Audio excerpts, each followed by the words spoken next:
Azerbaijan ने दिलचस्पी का इजहार किया है कि वो JF-17 ब्लॉक 3 जो फाइटर जेट है वो पाकिस्तान से खरीदना चाहता है और इस डील को हतमी शक्ल दी जाती है। और इब्तदाई सतह के पर जो नंबर सामने आता है कि JF-17 ब्लॉक 3 के जो तैयारी हैं ये कितनी तादाद के अंदर अज़रबैजान खरीदेगा, पहले इसके अंदर 40 का नंबर आता है, फिर इसके अंदर बढ़कर 60 का नंबर आ जाता है।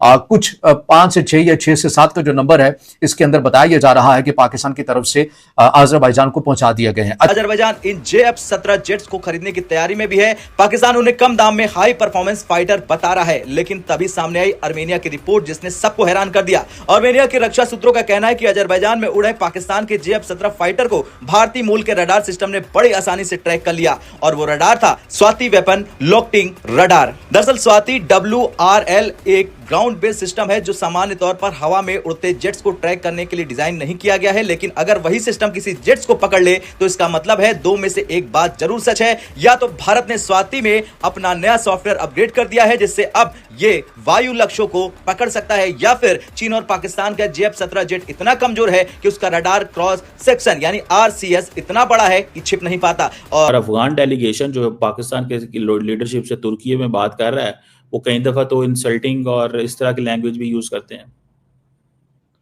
ठीक है ना जी।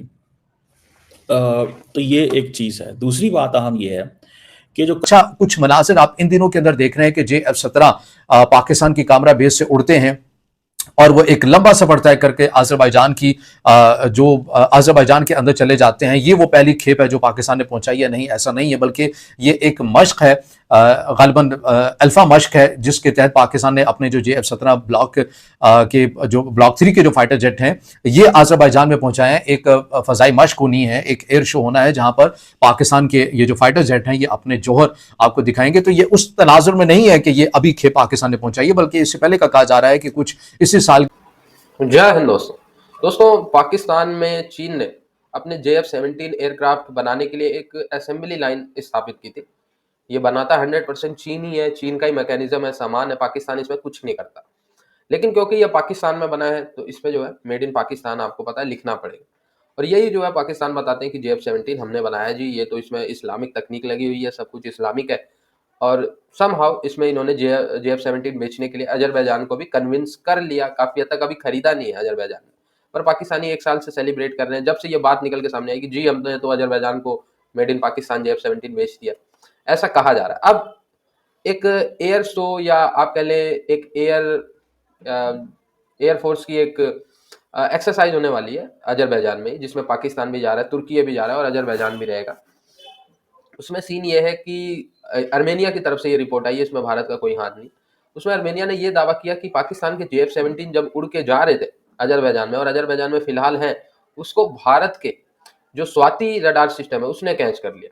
अब स्वाति रडार सिस्टम जहां तक वो एयर नहीं, वो ग्राउंड पे सिस्टम को ट्रैक करने के लिए, लेकिन अगर उसको एयर में भी JF-17 को उसने एयर में भी कैच कर लिया तो ये दर्शाता है कि या तो भारत ने अपने स्वाति रडार सिस्टम को अपडेट कर लिया है, या तो जो पाकिस्तान का JF-17 है वो इतना कबाड़ा है, इतना खराब है कि उसको आसानी से ट्रैक किया जा सकता है। और जब ट्रैक हो गया रडार में एक बार तो उसको लॉक करो और उसको उड़ाना जो है वो चुटकियों का काम होता है। तो ये तो लेवल है। जब ये खबर आई पाकिस्तानी हक्का बक्का रह गए और उन्होंने फिर ये इसको इस रिलीजन और धर्म के नाम पे तोलना शुरू कर दिया कि जी आर्मेनिया तो नॉन मुस्लिम और हिंदू तो है ही इंडिया में, तो ये दोनों मिलकर पाकिस्तान और अजरबैजान के खिलाफ एक साजिशी माहौल बना रहे हैं ताकि इन दोनों का डील ना हो पाए, ताकि अजरबैजान पाकिस्तान का JF-17 ना खरीदे।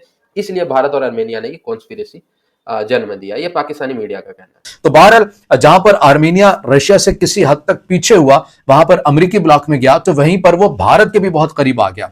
भारत से बड़े बड़े दिफाई मुआहदे आर्मेनिया के बहुत तेजी के साथ होते हैं। इसके अंदर जो डिटेल्स हमारे पास आती है, आकाश जो दिफाई निजाम है वो आर्मेनिया जो है वो भारत से लेता है। इसके साथ साथ स्वाति रडार सिस्टम की बात करें 2022 में, पिनाका रॉकेट सिस्टम की बात करें, ये एक बड़ी डील समझी जाती है। तो आर्मेनिया जो है वो दिफाई सतह के ऊपर भारत के बहुत करीब आया और भारत के वजीर खारजा ने 2024 के अंदर आर्मेनिया का विजिट भी किया, जहां पर इस बात को यकीनी बनाया गया कि दोनों ममालिक जो है वो अपने ताल्लुकात को बेहतर करेंगे और भारत के लिए एक नई मार्केट थी जहां पर वो अपनी दिफाई सनत को परवान चढ़ा सके, और उसने यकीनन ऐसा किया भी। दूसरी साइड के ऊपर अगर हम आ जाएं आज़रबाईजान की अगर हम बात कर लेते हैं, आज़रबाईजान आपको पता है कि थ्री ब्रदर्स के नाम से एक मशक़ें भी हुई जो कि बाकू में होती है, जिसमें तुर्की है, जिसमें आज़रबाईजान, जिसमें पाकिस्तान जो है, ये तीनों ममालिक हिस्सा लेते हैं। इसके साथ साथ जो आज़रबाईजान है उसके जो ताल्लुकात है पाकिस्तान के साथ वो भी मिसाली हैं। इस 2024 के लास्ट में जाकर एक एग्रीमेंट जो है वो हमारे सामने आता है, जिसके मुताबिक बताया जाता है कि आज़रबाईजान ने दिलचस्पी का इजहार किया है कि वो JF-17 ब्लॉक 3 जो फाइटर जेट है वो पाकिस्तान से खरीदना चाहता है और इस डील को हतमी शक्ल दी जाती है। और इब्तदाई सतह के ऊपर जो नंबर सामने आता है कि JF-17 ब्लॉक 3 के जो तैयारी हैं, ये कितनी तादाद के अंदर आज़रबाईजान खरीदेगा, पहले इसके अंदर 40 का नंबर आता है, फिर इसके अंदर बढ़कर 60 का नंबर आ जाता है।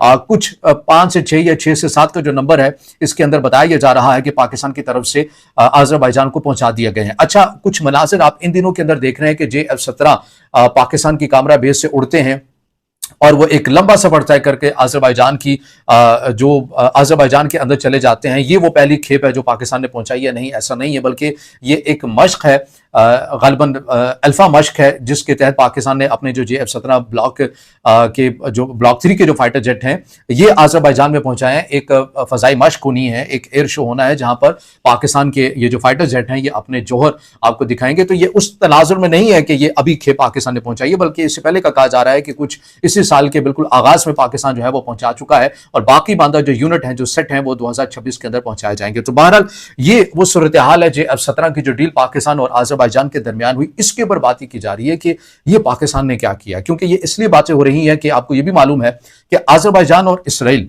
इनके ताल्लुकात आपस में मिसाली हैं। आज़रबाईजान जो है वो तेल की ज़रूरियात इसराइल की 60% पूरी करता है। इसके साथ साथ इसराइल के बहुत सारे जो सिफारतकार हैं वो खुल्लम खुल्ला ऐसे बयानात ऑन द रिकॉर्ड मौजूद हैं जहां पर उन्होंने आज़रबाईजान को अपना तस्वीराती पार्टनर कहा है। ना सिर्फ जुबानी कलामी कहा है, बल्कि इससे मुतल्लिक बताया जाता है कि ऐसी जासूसी सेटेलाइट्स जो कि आज़रबाईजान के काम आ सकती हैं कि वो अपने दुश्मन के ऊपर नजर रख सके, उनकी जासूसी कर सके, वो इसराइल ने एक एग्रीमेंट के तहत दी। अपने जदीद तरीन जो ड्रोन्स हैं वो उसने आज़रबाईजान को प्रोवाइड किए। अपने जदीद तरीन जो बैलिस्टिक मिसाइल हैं, ये जो मिसाइल हैं, वो आज़रबाईजान को दिए। और यही वो वजह है कि दोनों के जो ताल्लुकात हैं, ये कहा जाता है कि ये मिसाली ताल्लुकात हैं और ये चूंकि ईरान के सरहद के पास है, इसीलिए ईरान हमेशा परेशान रहता है। आज़रबाईजान और इसराइल के ताल्लुकात को लेकर मुश्तरका तौर के ऊपर फौजी मशक़ें भी होती हैं और जब ऐसी माहौल बनता है तो ईरान जो है वो अपनी सरहद के पास अपनी जो फौज है उसको भी अलर्ट कर देता है। तो और अफगान डेलीगेशन जो पाकिस्तान के लीडरशिप से तुर्की में बात कर रहा है, वो कई दफ़ा तो इंसल्टिंग और इस तरह की लैंग्वेज भी यूज़ करते हैं। ठीक है ना जी। तो ये एक चीज़ है। दूसरी बात अहम ये है कि जो कतरी और तुर्की हैं वो भी परेशान है कि ये हो क्या रहा है। अब मैं आपको अगर बताऊं, जो मेरे पास थोड़ी सी इंफॉर्मेशन है कि Pakistan is asking for practical verifiable measures कि दहशतगर्दी बंद हो, प्रैक्टिकल वेरीफाइबल मेजर्स। और वो क्या कहते हैं, वो इस चीज़ पे बात ही नहीं है। When it comes to practical verifiable measures वो नहीं आते। वर्बल टेंशंस हुई हैं, वहाँ पे लड़ाई हो रही है पाकिस्तानी और उनकी। अब वो क्या कहते हैं जी कि पाकिस्तान की सरजमीन जो है, सॉरी, पाकिस्तान की एयर स्पेस जो है वो अमेरिका इस्तेमाल ना करे अगेंस्ट अफगानिस्तान। भाई मुझे ये बताएं कि अफगानिस्तान के ऊपर जो ड्रोन आते हैं वो को पाकिस्तान से आते हैं? भाई वो तो कतर से उड़ते हैं। ठीक है ना जी। वो कतर से उड़ते हैं जो ड्रोन आते हैं। ठीक है जी। अब ये जो जैसे वो कहते हैं ना, बड़ी अजीब चीज है। हमसे वो कह रहे हैं कि अमेरिकन आपकी एयर स्पेस यूज करते हैं। भाई अमेरिकन हमारी एयर स्पेस कहां यूज करेंगे? और दूसरी बात ये है, ये जो अफगान साइड का कहना है एयर स्पेस इशू का, पाकिस्तान ने बड़ा है, मेरा ख्याल है उनको बताया है कि हम जो है ये आपकी टेरिटरी का मसला है। आप अपनी टेरिटरी एयर स्पेस है या लैंड स्पेस है, आपको रोकना चाहिए। अब एश्योरेंसेस देते नहीं है, एश्योरेंसेस देते नहीं है। क्रेडिबल इंफॉर्मेशन पाकिस्तान दे रहा है, क्रॉस बॉर्डर मिलिटेंट एक्टिविटीज हो रही हैं, मूवमेंट दी हैं, बेसिस दी हैं, कमांड लिंक्स दी हैं। पाकिस्तान जो है वो टेंजिबल चीजें प्रोवाइड कर रहा है, इस तरह की चीजें बता रहा है कि जिससे कोई रास्ता निकल सके। और जब पाकिस्तान और अफगानिस्तान के दरमियान टॉक्स हो रहे थे, वो अपनी इस बात से हिलते ही नहीं है। मतलब सारा कुछ अगर तय हो गया है 3 दफा, ठीक है जी, वो कहा, हमारे इस्लाम में कहा जाता है कि 3 दफा जब बात हो जाए ना तो वो कमिटमेंट हो जाती है। अब इन्होंने 3 दफा कमिट किया कि यस अफगानिस्तान की सरजमीन इस्तेमाल नहीं होगी, लेकिन at the end of the day वो क्या करते हैं, वो फोन करते हैं काबुल वाले कहते हैं नहीं ये नहीं मानना, अगेन बैक ट्रैक कर जाते हैं, जिसकी वजह से कतरी भी परेशान है, तुर्के भी परेशान है हमारे दोस्त। The Turks and the Qataris they are very uncomfortable. जो इस्तांबुल है वहां पे जो टॉक्स हो रही हैं इस वक्त, अब उन्होंने क्या करना शुरू कर दिया है, अफगान मीडिया को फीड करना शुरू कर दिया कि अगर अफगानिस्तान पे अटैक हुआ तो इस्लामाबाद पे टारगेट होगा।